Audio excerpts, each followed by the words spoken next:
سلام، امیدوارم که حالتون عالی باشه. با معرفی یکی از شیشه پاک‌کن‌های مغناطیسی قابل تنظیم مدل VKSG 028 در خدمت شما هستیم. اول از هم بگم این شیشه پاک‌کن مناسب پنجره‌های تکچه‌دار، سکوریت، دوجه‌دار و کلا شیشه‌هایی که ضخامتشون بین 5 الی 28 در واقع مناسبه.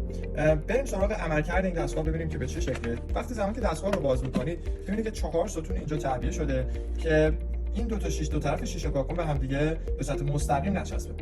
خب زمانی که می‌خوایم روی شیشه در واقع عملیات راه اندازیش رو انجام بدیم، باید این شاسی رو فشار بدیم تا این ستون‌ها آزاد بشن. اگر این شاسی رو فشار ندیم، این ستون‌ها آزاد نمیشن و مقدار قدرت آهنربا رو با استفاده از این دکمه ولوم بنا به نیازمون تنظیم می‌کنیم.